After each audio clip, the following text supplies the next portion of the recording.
When the spawn meets world, spawn meets world. When the spawn meets world. What up, bros? What up, bros? And welcome to Bro Meets World. What is Bro Meets World?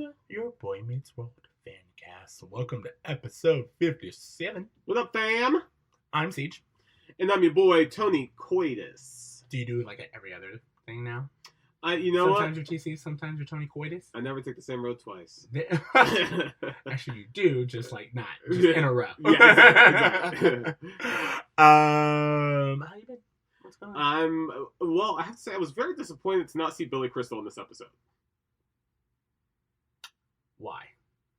Because I read it City Slickers. Ha! So here's the thing. I wanted to make sure, but like, yeah, I wrote City Slickers. When I was originally writing the notes, I was like, City Slickers. Yeah. Wait, no, Slackers. Slackers. But I also wanted to make sure I wasn't missing like a more obvious joke. Sure.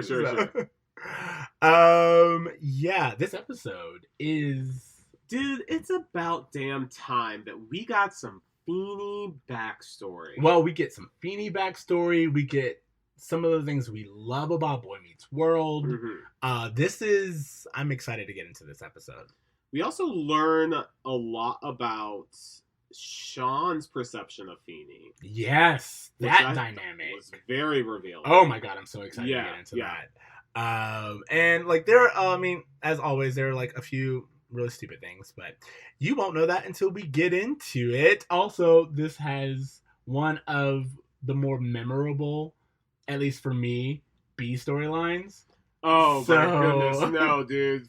This stupid B storyline, whatever. Let's man. get into it. So, tell me about it. Tell me about it. Tell me all about the snow. Oh, good for you. There you go. I like it. This is season 3, episode 11, City Slackers. You know? Cory and Shawn sneak off to Mr. Feeny's mountain cabin for a weekend of fun. But, as to be expected, they're caught in the act. In a B storyline, Eric and Frankie engage in a marathon game of pool. Let's just start with the marathon game of pool because I feel like that's really short, and then we can go into everything else. I don't know what to say. It felt like they took characters that they were obligated by contract to include on screen at some point, threw them into a storyline, and was just like, yeah, sure, this is fun. Yeah, well, so, like, a few things. One, on a roll call, we have Julie Benz. Yes, Yeah. from Dexter. Exactly. Yeah. And she's Bianca. Yes. And I was like, oh, like, it. I also feel like she's been in a couple of things in the 90s at this point in time. But the moment she showed up, I was like, oh, okay, yeah. Yeah. And I think that we're getting better casting right now. Oh, we start diving into the dream pool of actors to choose from in the 90s because we're gonna start recognizing a ton of people. Yeah, that's what I'm saying. Like, with her and like, I just think we start to really Christina Carpenter was in the last episode. Yeah, who's ever casting, either they had great talent with casting, or like the ABC pool was just like, sure, yeah, just keep using these people. They'll be something. I mean, but it's all really, really good. Yeah, absolutely. And then also we get Troy Evans, who plays Ranger Mark, which is a kind of fun little goofball character. Sure. But on the pool storyline, Julie Benz apparently is horny for jocks. Jocks only. And Will Friedle gets the brilliant idea that he's going to say that he is a pool shark. He's like number one pool master. Let's not just start there. Let's start where the story starts, which is at school, where Eric goes up to Jonathan. Yes. And apparently he's like Eric says something to him. He's like, "You're in my class." Like, and that's the first time we learned that they have a class together. Absolutely. Yeah. Or that we reference Jonathan teaching another class. Yep. And English lit, I believe. Yeah, English lit. And this will be important in the next few episodes, which is why I think it's important to start there. But also, you get Eric being like, "Hey, do you know her?" "Yeah, she's also in my class." "How do you know her?" "As her teacher, because she's in my class." And he's like, can you introduce me to her? And it's like, no, dude. And, Eric's, of course, one-track mind. She only dates Jock. And then you even get this scene where Turner's like, does this involve me? Like, can I go? Again, this was like, there's times when a show will put together a combination of characters that don't usually interact, and it works really well. Like, Stranger Things does a really good job at that. Yeah. But this episode was proof to me that Eric and Jonathan, it ain't working. Eric and Eli, weird. Frankie and Eric, weird. I don't know. I will give you weird, but Eli being at the pool match, A, made sense, and B, it was kind of like this fun outside perspective. I did like him the best out of everyone who was in that scene. That's what I'm saying. Like, every single time, he would have his commentary, which, I mean, it's still a little tropey black guy, but it's very, very much just hey, what's going on here? And it's just like, oh, this is what's going on. He's just basically being the audience at this point in time, and he's having fun with it. And I think I remember this storyline. The joke is that they play this game for hours and no one sinks in a single shot. Absolutely. Eric starts off the line to her saying that he's a pool. He played in the Olympics. Pool Olympics in Mexico. And then 1968 or some shit before he was like of age. And and then of course he goes to Chubby's and he goes to play it, and then Frankie's like, Joey is like, if you're trying to challenge my boy Frankie here. So we get both of them in a scene, which we haven't had in a while. Can I just say R.I.P. Joey? Oh, this is our last episode with him. No! Why'd you make me sad? I just wanted to point that out. That this is unfortunate. It became evident to me that they were running out of shit to do with these boys. I mean, they are. But so I think they had to shake things up. And when it came down to it, Joey was just a more evolved character than Joey was. You mean Frankie? Yes, Frankie was a more evolved character than Joey was. He did have more depth. I'll give him that. We met his dad already. It was a thing. But yeah, that just made me sad to think that this was the story that... I think that this is a good story to go out on. I mean, again, not necessarily that they gave him a lot to do, but I think this being the last time we see him with Frankie, having fun, being true to his character, is better than the last time we saw him, which was... when he was doing the janitor bud. You know what's becoming apparent to me is that this show, as it evolves, does do a pretty decent job of trimming the fat. So at the beginning of season 1, we had this family storyline, and they were like, oh, there's some things about this that are working, there's some that's not. Let's change it up for season 2. Season 2, we got introduced to all these new characters. Harley, Harley isn't working that well, but Jonathan's working, let's keep him around.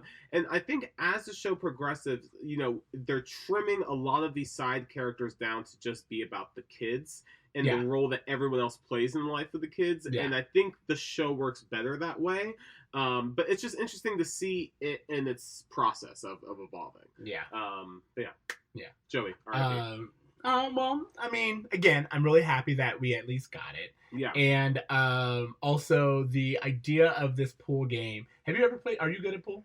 No, not at all. Do you play? I can play, but I learned at the YMCA when I was 8. Oh, and that's kind of. I actually kind of want to take. It was only funny to me because I one of my hobbies I was looking up is taking billiard lessons. I just kind of want to try it. I don't know. It seems like an activity that's abnormal. I have never heard of someone taking billiard lessons. I never heard of someone Googling where can I get a teacher for this? It's not impossible because there's tennis coaches, there's all these things. Well, not only that, but in reality, as this shows, they you can't just play it and be good. It takes there is a craft to it. What is up with Frankie having a custom pool stick yet not being able to hit anything with it? That's what I thought was funny. But also what's really interesting about this is later on, of course, after the game is over, first of all, Julie stayed a while. Way longer than she should have. Yeah. But for hours. She Yeah. stayed and watched like people lose, which is the thing that gets her the driest, as we've learned. And after everyone has left, Eric, of course, takes a shot, and like all the balls go into, and it's just like this great, perfect shot.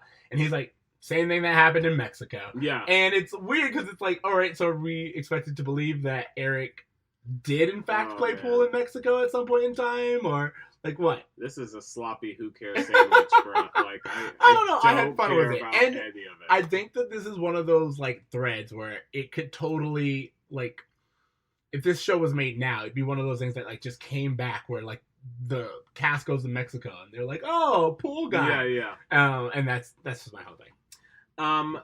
You know what? I think the A storyline had just so much meat on the bone that it overshadowed the B storyline. Absolutely. Yeah. But I remembered Sure. this B storyline and I wanted to talk about it. Okay, so let's talk into the biggin.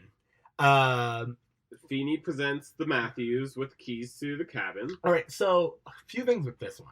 One, we start off in a way where I was like, okay, what are we doing? Because we're using TV logic, but a lot of it didn't make sense. Because you start off with Shawn being like, you know what I like about your house, studying at your house? No Feeny. Feeny lives next door. He's always lived next door. Exactly. He's always like, it was like, you've been here before. Yep. What did you think would happen? And then when Feeny comes over to bring the key for Amy, they're all talking about it. We can't go, yada, yada, yada. Shawn takes the key. Yep. Immediately asked to step outside. And like in that time, I'm like, so no one's asked for the key? That was literally just presented. Shawn did have a joke that I really liked, which he's like, Cory, we got to use our code. Yeah. He's like, we don't have a code. Guys like us should really have a code. We'll discuss it at the next meeting. Oh, when's the next meeting? We don't have meetings. It's a fun bit. This club sucks. Yeah. Yeah. It was a very fun bit. I'll give you that. But I guess for me, I was just like, why are we doing this? Like, you could have just had, I liked that bit. Yeah. But like everything else, it's like, oh, we're going to step right outside of the door after I just made it very obvious that we are going outside to talk about something. And then I'm going to tell you my plan while we're outside of the door and everyone can watch us and probably hear us.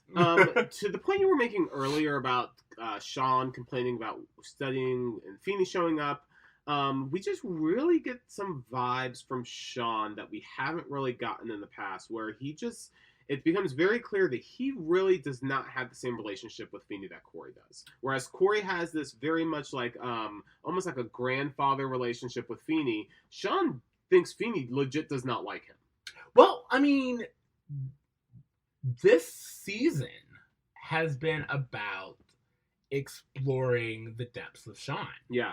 And, I mean, like earlier in the season, we got that episode where I think a lot of things that we just take for granted now, knowing these characters, we're reminded that they haven't always been this solid. And, Yeah. Earlier we had Shawn and Topanga being like, we're not friends. And Yeah. you're like, oh yeah, they're not friends at this point in time. They're just like in the same circle, which is weird.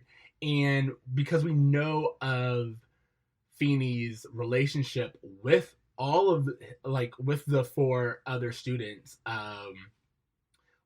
it's just kind of like assumed that Feeny cares about, like they understand Sure. how much Feeny cares. But this episode shows that no, Shawn thinks that Feeny doesn't like him. And the flip side of that, we learn that Feeny cares about Shawn quite a bit, more so than his other students, which later Absolutely. becomes obvious. But I think this was the first time as a viewer that we were exposed to directly how Feeny feels about Shawn specifically, separate from Cory. Absolutely. Because, well, there's that whole scene where Shawn goes, oh, you memorized my file. Yeah. And then Feeny's like, you like The Counting this Crows. band Yeah. called the Counting Crows. And he's like, that's not in my file. And he's like, no, it's not. And it's like, no, I actually took an interest in you. Yeah. And I do care about you. Well, Shawn's like, do you know that much about all your students? And Feeny says no. Yeah. Just a real coy type of way of being. But I'm just saying, yeah. like, even if Feeny hadn't said, like, directly no, it's still something to where, like, if Feeny did that for everyone, it would still be something where it's like, oh, this guy cares and goes above and beyond to get to know students. And the fact that he doesn't do it for everyone and he just does it for Shawn speaks even higher of at least what he thinks about Shawn. So Yeah. I really want to get into the watch storyline, but did you want to talk about anything else about the cabin and them going to there's the a cabin? whole bunch I have on the Yeah, cabin. okay. There are a few things. Like, one, there's the idea that, of course, Shawn's talking about like going to the cabin, and he says we'll be able to see snow bunnies, and the crowd goes wild.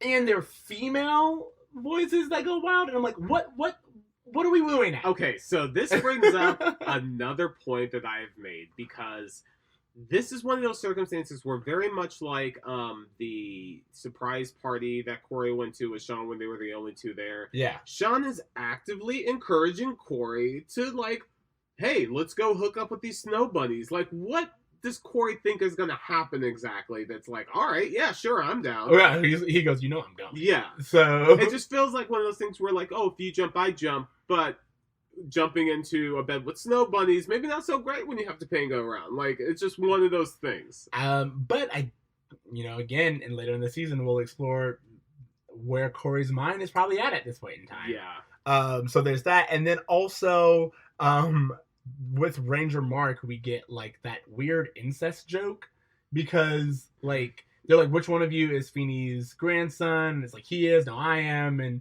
we both are. Yeah. And then he's like, don't worry, I'm from Mountain Folk myself. And I'm like, again, why is this here? Like, did we have to do that? It's the 90s. I don't know what to say. I will also say that there's a scene where Shawn confused the Rockies for the Poconos. Yes. And I'm not going to lie, as someone who grew up in Florida and therefore no mountain ranges, I also, for the longest time, did not know that the Rockies and the Poconos, and like, just basically for me, it was TV Mountain Place. Yes. It was like, I didn't really know like where 100%. Aspen was, or like any of these things. So I'm like, I don't know, mountain area, Yeah. like ski lodge area. And having lived in New York, I now know how close, because I was even like, how close, usually they do these things, you're like, how close is the Poconos to Philly? But Sure. like, it's a manageable bus ride. Yeah, you can actually do that. So that's where my parents honeymooned. Funny. Aw, that's sweet. Shawn has a joke when they get to the cabin where the ranger's like, oh, this is where the snow lodge is. It's 2 miles. Of course, like 2 miles. And Shawn says, lighten up, Cory. It's only 1 mile each. Yeah. I laughed at that dumb shit. I thought that was funny. Absolutely. Well, and there's also a point where they say, that's why you don't... The ranger says something. And then either Cory or Shawn, I can't remember, says, that's why you don't see a lot of rangers on The Tonight Show. And I thought that was really elitist. Well, I mean, what he says is he's telling the story of, like, of course, the urban legend guy. And he's like, it was a murder-suicide, which he was like, I was thinking to myself, why would you tell this to two teenagers who are by themselves? But he says something about that, and he's like, how could he come back to haunt everyone if it's like a murder-suicide? And he's like, oh, I never thought about that. And he's like, yeah, all right, this is why you don't see. Yeah, exactly.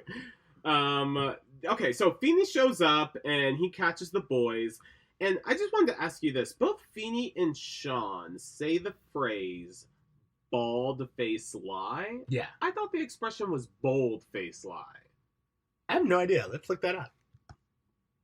If so, I'm the asshole because I've been saying it wrong for 31 years. I mean, that would make sense. So it's actually barefaced lie. B-A-R-E faced lie. Yeah. What? Yeah. Neither is the answer? Bare meant brazen or bold. So essentially, when you say you were having a barefaced lie, you were saying bold-faced lie. So they're interchangeable, I guess. Yeah, pretty much. That's a very disappointing answer. But yeah, so that is so he catches them, and there's a few times where I thought Shawn was being obnoxious. Well, of course he is. Yeah. Shawn is a teenager, yeah. and I think it makes sense. And I think even like what we see with Feeny is, understandably, he's like, of course you two took the key. Of course you two are here, and I'm stuck with you. I came to close this place that we find out later has a lot of sentimental value to him. Only to have you two be here, disturb it, and then you're being rude. And Shawn has the audacity to play dumb or dumber. Sure. He is like, oh, well then, where are you going to sleep? And Feeny's like, boy, don't try me. Yeah. There was one part where, Cory is like, Shawn says something about Feeny being uptight, and Cory refers to Feeny, and he's like, well, you know how the British are. Yeah, I thought that was funny too. So, I know we've been hearing contrary things. I don't know if Cory would know the answer to this, but Cory is insisting that Feeny is British, and there was a debate about this that we had in the previous seasons about whether or not he was. I don't even remember that. Yeah, I'm just because I was very curious if he's British or not, and so far Cory is team Feeny's British. Well, I mean, if we ever attend the Boy Meets World convention, which we will I ask. hope we do, that's the question I'm going to ask: is Feeny British? Yes or no? Yeah, what's his ancestry? Yes. Like, so are we saying that his ancestry is British? I'm not Or are we saying that. that I'm he saying, is from was he Britain? born in Britain or was he born in Boston? Because those are the two answers that this show can't make up. The one thing that is, I'll say, interesting to me is that Feeny his middle name's Hamilton. Yeah. A lot of the Feeny character is more Americana. And so I don't see him being British. Well, but Cory disagrees. Well, but I think that's kind of like their whole stupid thing. You know? Like, it's hard to say. It's really hard to know, I guess. And we have to ask them. I mean, to be fair, we don't know if it's the backyard or the next yard. So, like, lots of things can be. It's clearly the backyard. Yeah, okay. So yeah, but let's talk about this whole Shawn and Feeny dynamic. I just want to talk real fast about something that Feeny says about Shawn when he's kind of reciting his file. Mm-hmm. He mentions that Shawn was in and out of 5 schools before the age of 12. Yeah. Keep in mind, we meet Shawn when, let's give the show the benefit of the doubt, when he is 12 years old in the first season. So are we to believe that he was in different schools for almost every grade of his elementary school education? If so, then this absolutely contradicts the flashbacks we see in the future of Shawn and Cory on field trips in the first grade together. Well, I was in different schools for a lot of my elementary education, and then also, which probably showed with that sentence, and then also, I've definitely gone to like more than one school in a school year. So, I mean, they could have just honestly just moved around in order to make this work. But I think what the story is trying to set up is that Shawn gets around. Well, Shawn has always had this instability. Yeah. And that really does develop his character. And it fits for Verna and Chet. Yeah. You know what I mean? For sure, yeah. So, yeah. I just thought that was a lot. So, really, there's a lot of backstory to Shawn's life. Yeah. Right before we meet him initially. Absolutely. Show, so. And I think, that kind of colors... It really does color Shawn. I think that this season, as I said before, it's really about diving into Shawn and his backstory. I mean, we finally get some of Feeny with this episode, but a lot of it is us learning more about Shawn as a character. And I would say that with the Jonathan storylines, with Shawn, going on some self-exploration a little bit later, I think the show realized that the most interesting part of Cory is his friendship with Shawn.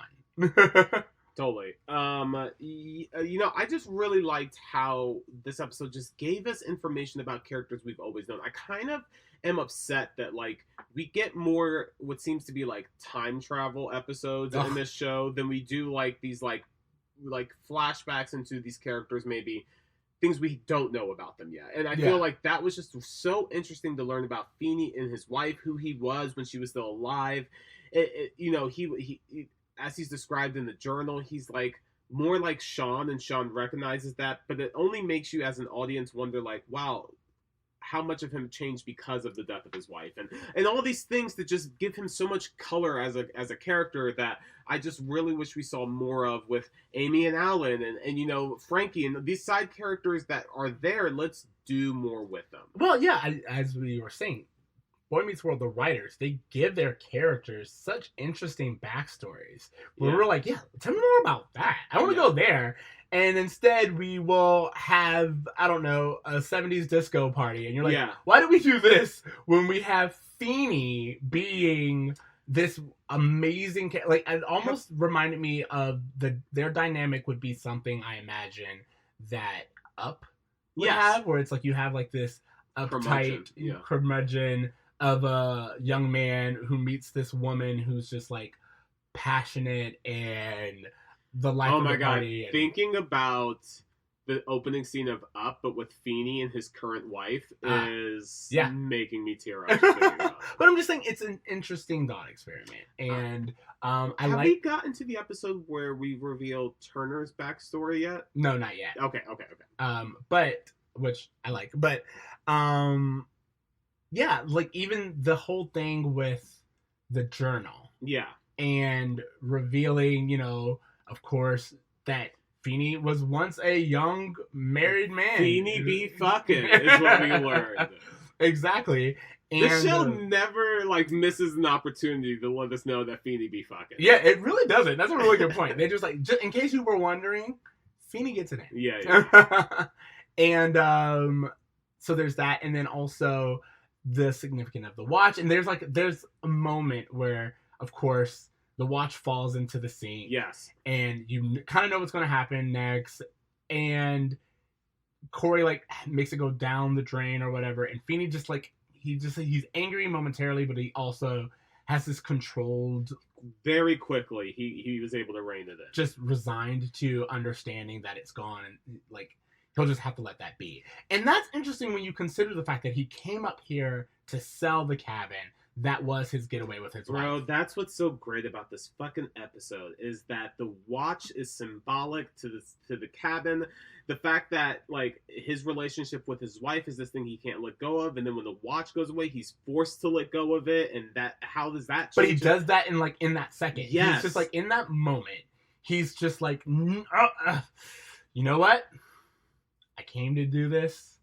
I guess that's just one more piece that I'll have to do. And for me, it's just like, I don't know. I would just be like distraught. But Feeny, he just kind of resigns to it. And it also just showed how good of an actor William Daniels is. Yeah. I do want to just say how much I appreciate in retrospect, like these 90s sitcoms having these like really like heavyweight actors, because when I think of William Daniels, when I think of like James Avery, when I think of like these like people that were on shows with a bunch of people who were relatively new to the scene, and they were able to be almost these acting teachers to these young casts and help them grow and become better through their example. I just think that, you know, we were really lucky to get someone so gifted to be casted in a sitcom. Yeah, I told you like how Adam Scott spoke about working with William Daniels and how he like was able to learn from him in the little time that he was there.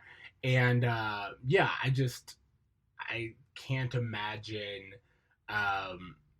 like what would Boy Meets World be without Feeny? I mean, like there's such a huge part of that show was based on the heart and moments and episodes like this. Sure. Where again, Shawn's like, "Why do you hate me?" And Feeny responds in such a Feeny way, and it's so in character for his response, but it's this slow unraveling of the depth of that character, and for him being like, I didn't know you think that way, and I don't hate you. It frustrates me to see a boy with so much potential. Exactly. What else? He says something. He says, like, I think Shawn says you're always on my case. Yeah. And you know, and like, just even when he's like, "Oh, you hate me," he doesn't say, "I don't hate you." He's just, "Why do you think that?" You know, and it's just like there's a very Feeny teachable moment, and I just think that William Daniels, as you said, he does so good with it, and the Feeny character is such a pillar of moments like this where you feel like you're learning how you should behave as a person. You know what I mean? Just Absolutely. by watching him. And the events of the show are written so well that it only makes sense for Shawn to read Feeny's diary that night. Yeah. Like, it's the only logical thing. Shawn realized that this man, who he had a completely false perception of, knows so much about him without him knowing anything back. Feeny even says, "What do you know about me?" Oh, I mean, again, it's this whole teachers are people too. Yes. It's this whole, when you're a teenager, learning about people outside of yourself. Yes. And I just think that, yeah, it's a really great way of doing this. Shawn reads the journal, realizes that Feeny be fucking, and he also realizes that Feeny's watch was given to him by his wife on their anniversary, with Feeny saying something to the effect of, I will always see her reflection in the glass face or something. Oh my god. Poetic. Well, so one thing he says is, they say Feeny is a great writer. Yeah. Which is, I mean, we would expect. Of course. But I just love that, again, we're getting like these little bits about Feeny. He was married. He, came up here all the time. He learns about his students. They're giving you all this information without actually hitting you over the head with it. Sure. Which is really great. And then also, I love how we get this grandfather figure of authority. And what I mean by that is, when the boys come back from the lake, and, we as the audience know that they went inside the lake to get the watch. Yeah. And Feeny's just like, you know what? I've had it. I don't talk on the way of here. Every time I try with you, he's just like, he's clearly done. And you know what? The show does a really good job of getting him to that point, because the day before, Shawn was so obnoxious, and this is the same guy who was like putting a spoon on his nose for hours. So for Shawn to come in the house covered in piss and shit, Feeny's just like, oh man, another thing that this kid is doing. Exactly. Yeah. And I'm just saying, it's one of those things where it's like, the audience, of course, we know why, and it makes sense that Feeny's not going to let them talk. And even for a moment, I was like, will he actually just let them, will they sit in the car and just be silent? But of course, Shawn's defiant nature is the one that's like, no, you need to know why we did this. And I think what's interesting in that is Feeny chooses to focus on the bigger revelation of that moment, which is not that they got his watch, but that Shawn read a book. Yes. He goes, I see you read a book, Miss Hunter. And it's like, wow. That, again, that, like, for that to be what read a book, but that Shawn was so interested in learning more about Feeny that he actually read a book, which he knows Shawn hates to do. Exactly. So his interest in Feeny must be so much more than that of the person he thought hated him. Absolutely. Well, then also, again, it's positive reinforcement. Yeah. It's not like oh, thank you for getting this watch, or thank you for doing this thing for me. Oh, look at what you were able to accomplish when you put your mind to it. Yeah. Which, again, it's like such a teachable moment. And one that I don't think anyone else would think to teach in that second.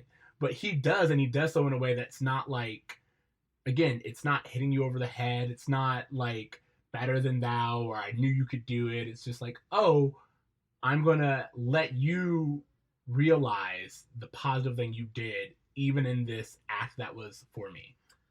Feeny tells the boys to jump into the lake to cool off when it's minus 20 or something. I did think that was weird. Weird? That man can go to jail if these children die. Yeah, I did think Just that was wanted to very throw weird. that out I was there. like, so you told them to jump into the lake, but we know it's like freezing, and like, what, like, is there not running water? I don't know. Like, I'm just looking. Yeah, I'm not sure what the running water thing was, because I thought, like, obviously they didn't have electricity because they didn't know how to turn it on. Feeny would know that. Yeah, exactly. And we did dishes, actually. Yeah, maybe Earlier. he just didn't want them in the house. Yeah, possibly. I don't know. Okay. One thing I want to say is that Frankie, I'm sorry. Yeah. To this day, whenever I'm in a situation where I'm in trouble, I remember what Feeny tells the boys at the end of this episode, which is, don't speak, smile, nod a lot. Till this day, if ever I'm in trouble, I smile and I nod a lot. Yeah. I mean, I think what was also interesting to me is when they come back to the house, Turner's there. He doesn't say smile. I just want to. Yeah, no, but Turner's there, and I was like, oh yeah, he's Shawn's guardian. Yep. Like, it was like, I had forgotten, but it was just that little detail, because I expected Alan and Amy to be upset with Cory, but to have Turner there as well, you're like, oh yeah, you are his guardian. It would be great to see you guys do something together at some point. Absolutely. But no, also, I like that, again, as much as this episode shows and about Feeny, it also showed, like, at the end, Feeny takes the spoon and he tries new things. He like puts it on his nose, and it's like, it's I don't know. It's praising Feeny and his openness, and it shows that he's so successful because he is open to change and to learning new things, and that's kind of his spirit. Sure, absolutely.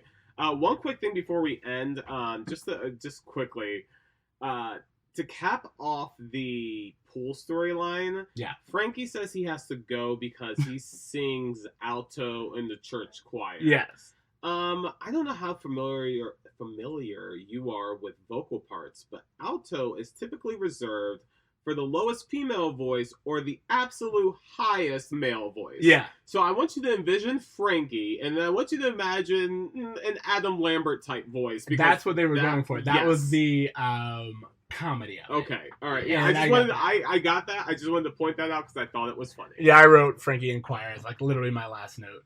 And him being in choir, him being in poetry, his dad being who he is, it's obvious why Frankie was the more interesting one and the one they chose to keep. So, can we just have a quick moment of silence for Joey's character real fast? Joey the Rat. Joey the Rat, R.I.P. Dead air. Okay, let's move on. Yeah, so what was did you have like a bra moment or anything of this episode? My bra moment was students reading about their teacher having sex. Yeah, honestly, for me, when he was like, we're going to have to spend the night here, I was like, I could use with you, like, giving his parents a call or, like, being like, hey, I'm going to call your parents and let them know that you're here. It's just like, for you to just be like, nope, we're going to have to spend the night. And, maybe there was no telephone. It's just, I mean, if that's the case, though, again, in 2019 thinking, I was like, you cannot have a grown-ass man with two teenage boys in a cabin where the parents don't know. It was terrible. Yeah. But that was the only moment I remember when he was like, all right, well, I guess we're spending the night here because we can't go back. I was like, not a good look. Dude, that's how I feel when I find out that some teachers like text their students. Yeah, you have a huge problem. I'm like, that's just heebie-jeebie. You're just, no. Yeah. Yeah. I honestly, I'm not going to lie. We've talked about this before. Texting doesn't really bother me. But it's definitely this, we're going to be sleeping in close quarters. Your parents don't know where you are. Or at least we haven't seen any reference to, I called your parents and I let them know. It just makes it a little... Sure. This would be a SVU storyline in any other...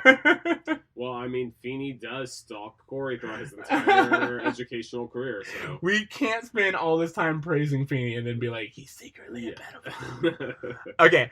And any Feeny taught me. What do you think the lesson of this is? To get to know... I guess to get to know the people in your life a little bit better. Yeah. Or to invest time in getting to know someone before you judge them, perhaps. I don't know. I'm trying to get something from what he says to Shawn. Yeah. And I think that's what Feeny specifically was trying to take away. But I think maybe the lesson is more so for Shawn to, I don't know, that whole concept. Yeah. No, I'm with you. I was like, it's either like that whole... It's not don't judge a book by its cover, even though the book is a very big part of it. But I think there is something to be said about what do you know about me? Yes. And I think that the lesson that this episode is trying to teach is how well do we really know the people who are in our lives on a regular basis? Or the Feeny lesson is you can't fake pool. Also very true. Okay, great. What grade are you giving this? You know what? If it were because of the Feeny aspect of this show, the A storyline, I'm going to give it a B+. Okay. And I'm going to give it a... damn it, I'm torn.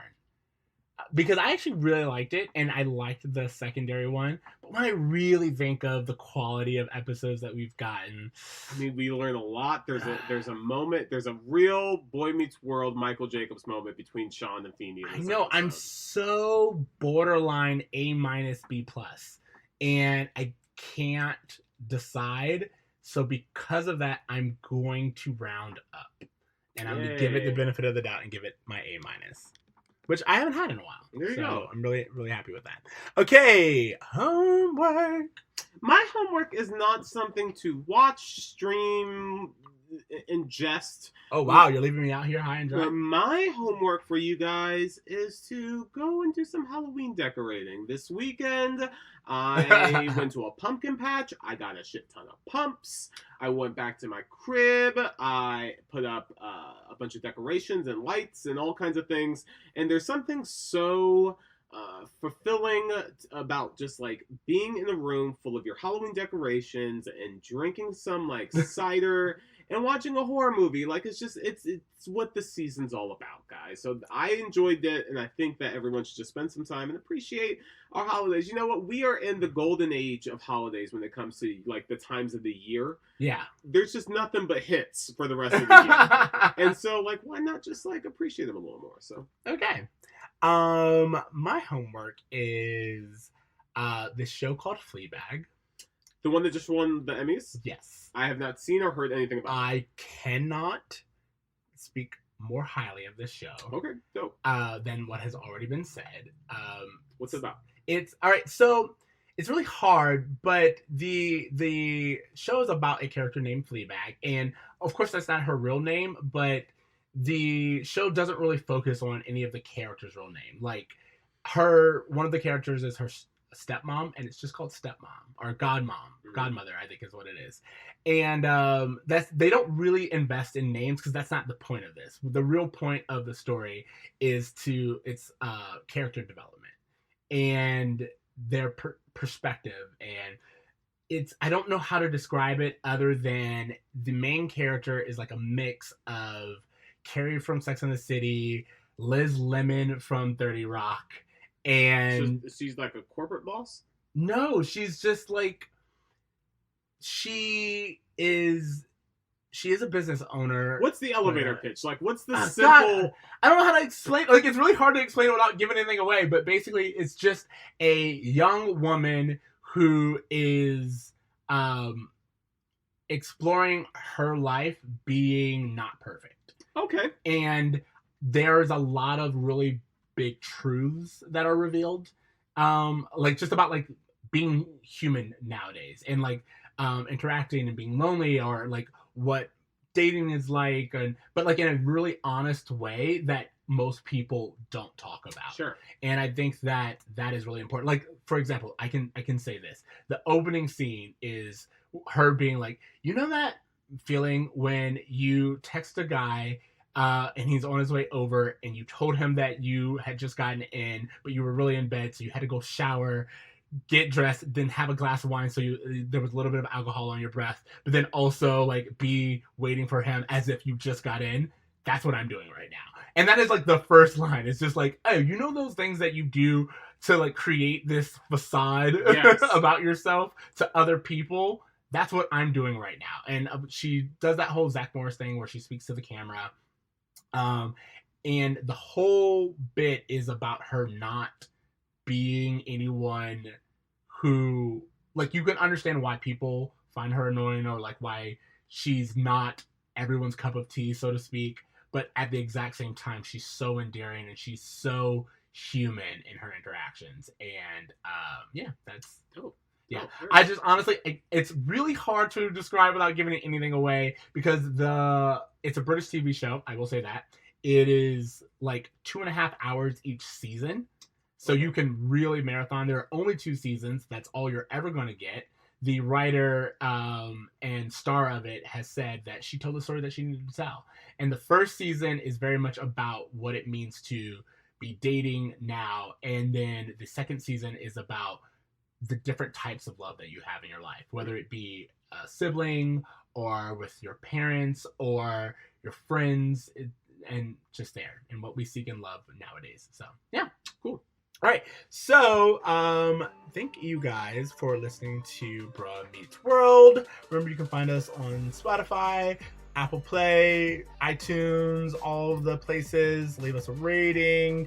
You can follow us on Twitter and email us at bruhmeetsworld. You can find me on Twitter at extraceej. That's XTRACEEJ. TC. And you can find me on Instagram at braver.me, @braver.me, motherfuckers. I don't know why he did those things. I apologize. But I want you to remember to dream. Should they also try? And maybe do a little good. Maybe do good. Later, bros. Later, bros.